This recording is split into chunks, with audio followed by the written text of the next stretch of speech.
My wife asked for a hall pass as her birthday gift, but I discovered she'd already booked a hotel room with her coworker for that weekend and had been planning the affair for months. I never thought my wife of 7 years would ask me for permission to sleep with someone else, but that is exactly what happened 3 months ago. My wife Jessica and I had what I thought was a solid marriage. We met in college, dated for 3 years, and got married right after graduation. We both had good careers, owned a nice house, and were generally happy together. Jessica worked as a marketing manager at a tech company downtown. She had always been ambitious and hardworking, often staying late at the office or attending networking events.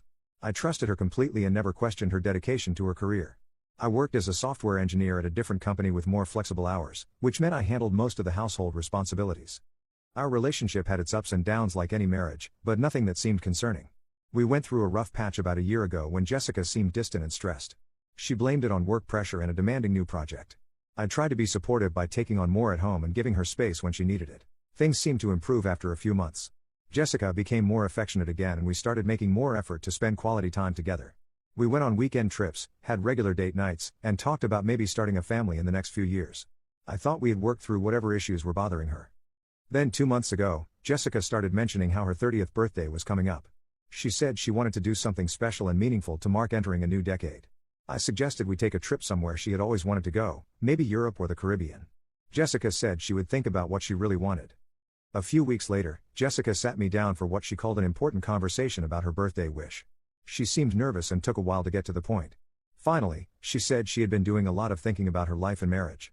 She said she loved me but sometimes wondered what she had missed by only being with me since college. I felt my stomach drop as she talked.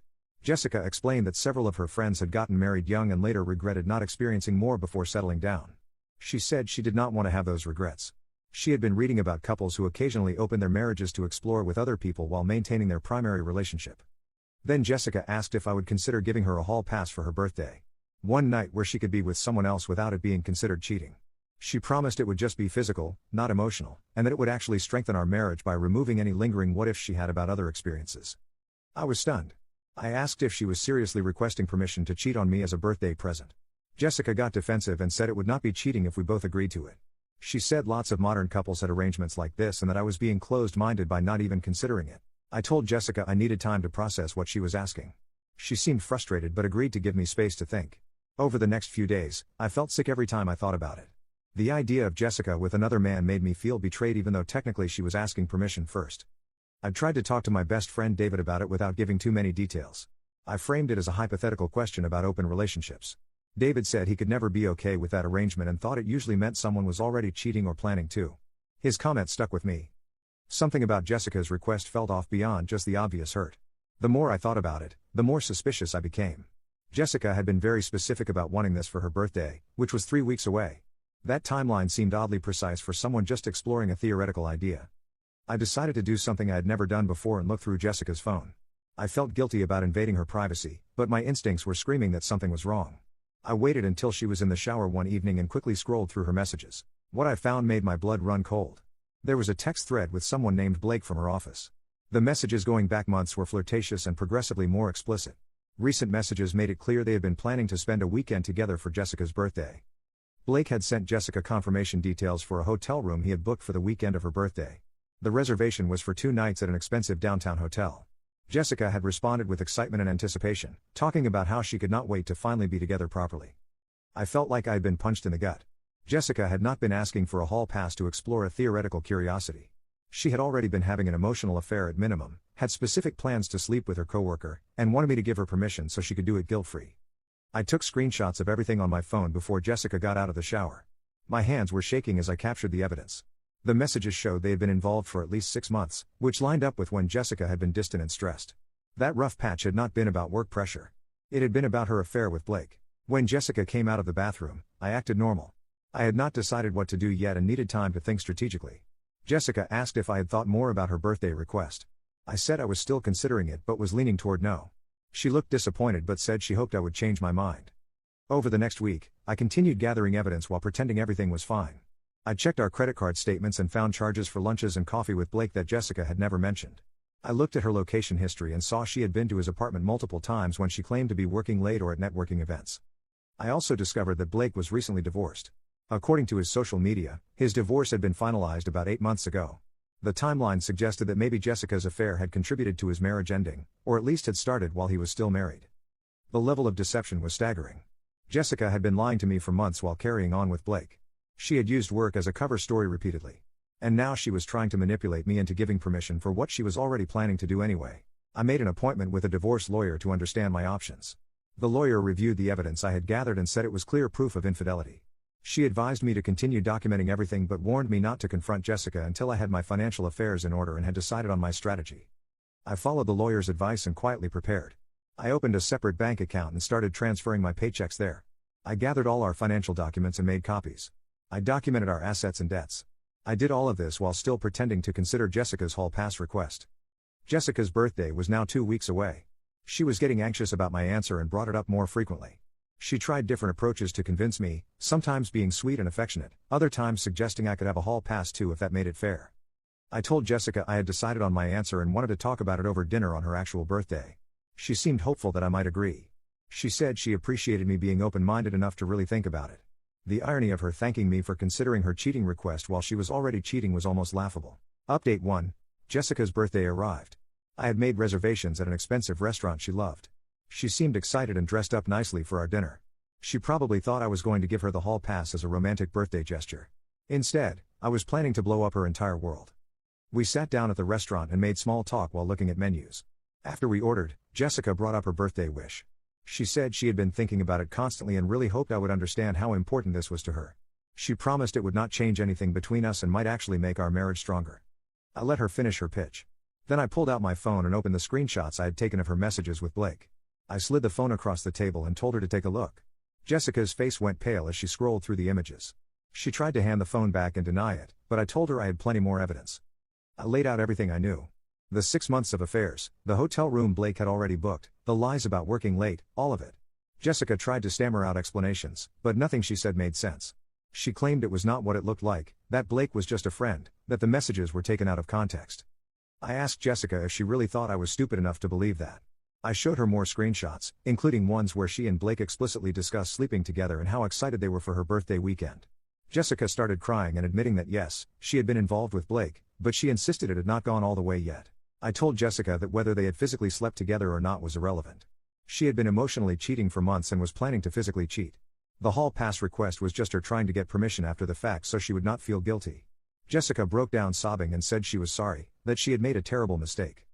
I told Jessica our marriage was over. I had already consulted a lawyer and would be filing for divorce. Jessica panicked and begged me to reconsider. She said she would end things with Blake immediately and go to marriage counseling. She promised she would do anything to fix things. I told her it was too late. She had made her choices over months of lying and planning.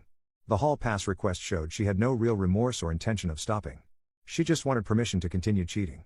I stood up, left money for my meal, and walked out of the restaurant. Jessica followed me to the parking lot, still begging and crying. I got in my car and drove to David's house where I had been planning to stay. Jessica called and texted repeatedly, alternating between apologies and anger. I blocked her number and focused on moving forward with the divorce. The next day, I filed for divorce and had Jessica served with papers. I also sent the evidence of her affair to her company's human resources department. Jessica and Blake both worked for the same company, and I knew they had policies against relationships between employees, especially ones involving affairs. HR launched an investigation into Jessica and Blake's relationship. Multiple coworkers came forward saying they had noticed the two spending a lot of time together and suspected something was going on. The investigation revealed that Blake was technically Jessica's superior in the company hierarchy, which made the relationship a violation of their fraternization policy. Jessica was given a written warning and told any future violations would result in termination. Blake faced harsher consequences because he was the senior employee and had initiated the relationship with a subordinate. He was demoted and transferred to a different department. Both of them were humiliated by having to explain their affair to HR and company leadership. The hotel reservation Blake had made for Jessica's birthday weekend was non-refundable. I found this detail particularly satisfying. He had spent over $1,000 on a romantic weekend that would never happen. Jessica was devastated and Blake was apparently furious that his investment had been wasted. Jessica tried reaching out through mutual friends, asking them to convince me to reconsider. Our friends were shocked when I told them what had happened. Most sided with me once they heard the full story about the months of deception and the manipulative hall pass request. A few tried to stay neutral but admitted what Jessica did was indefensible. I moved my belongings out of our house while Jessica was at work. I took what was mine and left her with the furniture and household items. I also canceled the joint credit cards and removed my name from utility accounts. Jessica came home to find half the house empty and panicked about finances. The divorce proceeded quickly since we had no children and I had clear evidence of infidelity. My lawyer pushed for a favorable settlement given Jessica's affair. We had to split our assets, but I got to keep my retirement accounts intact and did not have to pay any kind of spousal support. Jessica fought the divorce terms initially, claiming she deserved half of everything regardless of her affair.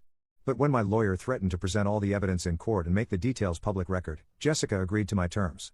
She wanted to avoid the embarrassment of having her affair documented in official court records. Update 2. The divorce was finalized 6 weeks ago. In that time, I learned even more about Jessica and Blake's affair that made me glad I had ended things. Jessica's coworker reached out to me, saying she felt I deserved to know the full extent of what had been going on. The coworker, whose name was Amy, said Jessica and Blake had not just been having an emotional affair. They had been physical for at least 4 months before Jessica asked for the hall pass. They had been meeting up during lunch breaks, after work, and even once during a supposed business trip that Jessica had lied to me about. Amy said the entire office had known about the affair except the senior management. Jessica and Blake had been indiscreet and careless, acting like a couple at work functions and disappearing together during office parties. Amy felt guilty for not telling me sooner but had not wanted to get involved in the drama. This revelation meant Jessica had lied to me even during the restaurant confrontation when she claimed they had not gone all the way yet. She had been sleeping with Blake for months while coming home to me and pretending everything was normal. The depth of her deception was worse than I had initially realized. Amy also told me that Blake had a reputation at the company for pursuing younger female employees. Jessica was not his first affair, just his most serious one. Apparently, Blake had been involved with at least 2 other co-workers during his previous marriage, which was likely why his wife divorced him. Learning that Jessica had gotten involved with someone known for this behavior made it even worse. She had risked our marriage for a man who had a pattern of using affairs to boost his ego. Blake had probably told her whatever she wanted to hear to get her into bed, with no real intention of leaving his wife or building something serious with Jessica. After the divorce, Jessica apparently expected Blake to step up and start a real relationship with her. But according to Amy, Blake had backed off significantly once the HR investigation happened. He was worried about losing his job entirely and did not want to be seen with Jessica anymore now that their affair was exposed. Jessica had sacrificed her marriage, damaged her professional reputation, and faced consequences at work, all for a man who lost interest once the affair was no longer secret and exciting. The poetic justice of that situation was not lost on me. I also heard through mutual friends that Jessica's family was furious with her. Her parents had always liked me and were devastated when they learned why we were divorcing. Jessica's mother apparently told her she was ashamed of her daughter's behavior and could not believe she had thrown away a good marriage for an affair. Jessica tried to spin the story to her family, claiming we had been having problems for years and that Blake had just been an outlet for her unhappiness. But I sent her parents the screenshots of her messages with Blake, showing that our marriage had been fine until she started the affair. Her attempts to rewrite history fell apart when confronted with evidence. The financial consequences of the divorce hit Jessica hard. She had to buy me out of my half of the house equity, which drained her savings. She had to take over the full mortgage payment on a salary that made it difficult. She ended up having to get a roommate to afford the house, which she was embarrassed about. Meanwhile, I moved into a nice apartment downtown and focused on rebuilding my life. I started going to the gym regularly, reconnected with old friends I had neglected, and even started dating casually. The freedom of not being tied to someone who had betrayed me felt incredible. David helped me through the worst of the emotional fallout. He reminded me that I had dodged a bullet by discovering Jessica's affair before we had kids or bought a bigger house together. He was right. If this had happened 5 years later with children involved, the situation would have been so much more complicated and painful. I ran into Blake once at a coffee shop near both our offices.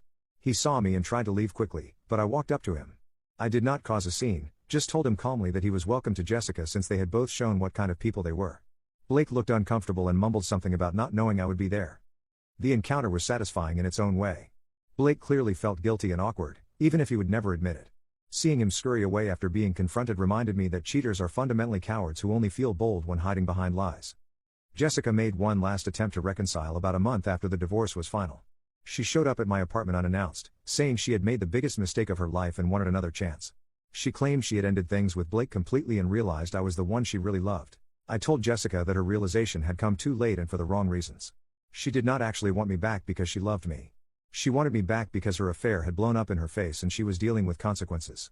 If Blake had actually committed to her, she would not be at my door. Jessica tried to argue, but I cut her off.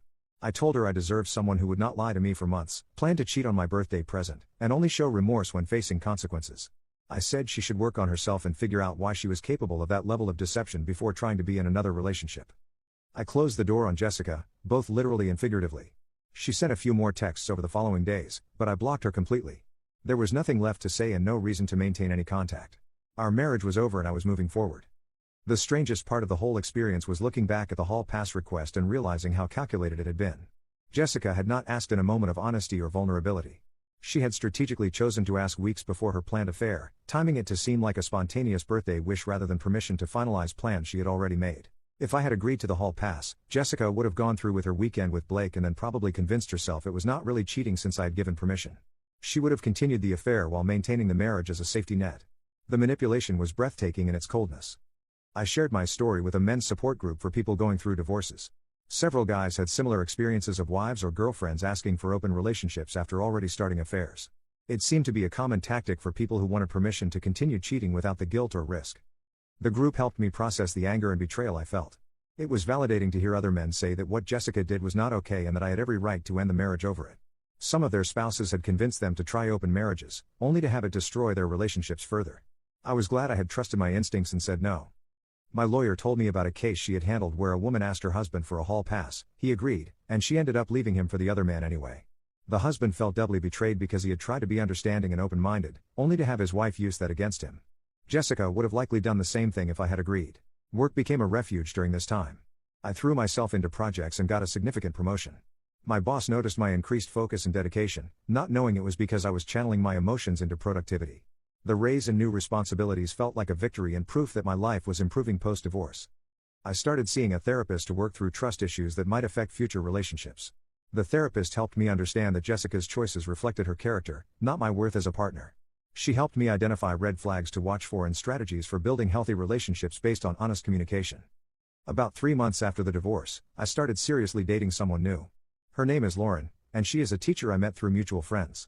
She knows about my divorce and Jessica's affair. Lauren has been patient and understanding as I navigate trusting someone new. Our relationship is built on honesty and respect, everything my marriage lacked at the end. Lauren and I have talked about what would happen if either of us ever felt tempted by someone else.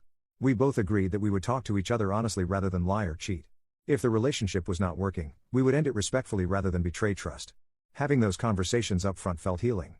I heard through the grapevine that Jessica and Blake did eventually try to date openly after my divorce was final. It lasted about 2 months before falling apart. Apparently, once the thrill of sneaking around was gone, they realized they had nothing in common and did not actually like each other that much. Jessica is apparently single now and struggling with the reputation damage from the affair. Amy told me that Jessica has had trouble dating because guys she meets eventually find out about the affair through mutual connections. Turns out being known as someone who cheated on their spouse makes you less attractive in the dating market. The house Jessica kept is apparently falling apart because she cannot afford proper maintenance. She is stuck with a roommate she does not like and a mortgage that is stressing her finances. Meanwhile, I am living comfortably in my apartment with money to save and invest. Blake got passed over for a promotion at work, likely because of the affair scandal and demotion. He is apparently bitter about how his career trajectory was damaged by getting involved with Jessica. The irony of him being angry at her for consequences of his own choices was not lost on anyone. Looking back now, almost a year since Jessica's birthday request, I feel grateful that it happened when it did. If she had never asked for the hall pass, I might never have looked through her phone and discovered the affair. I could have gone years not knowing while she continued lying and cheating. The betrayal still hurts sometimes, especially when I remember specific lies she told or moments when she was probably texting Blake while sitting next to me. But mostly I feel relieved that I got out when I did and that I handled it decisively. Some people asked if I felt bad about reporting Jessica and Blake to their employer. The answer is no. They chose to have an affair at work, violating company policy and creating a hostile environment for other employees who had to witness their inappropriate behavior. They earned those consequences. I also do not regret being cold when Jessica begged for another chance. She had months to come clean or end the affair before asking for a hall pass. She made calculated choices to deceive me repeatedly. Her tears only came when she faced consequences, not from genuine remorse. My advice to anyone whose partner asks for a hall pass or open relationship out of nowhere is to investigate before agreeing. In my experience and from talking to others, these requests often come after someone has already cheated or has a specific person in mind. Trust your instincts if something feels off. The best revenge was not anything I did to Jessica directly. It was building a better life without her, finding someone who actually respects me, and watching her affair blow up in her face naturally. She lost a faithful husband, damaged her career, ruined her reputation, and ended up alone with financial stress.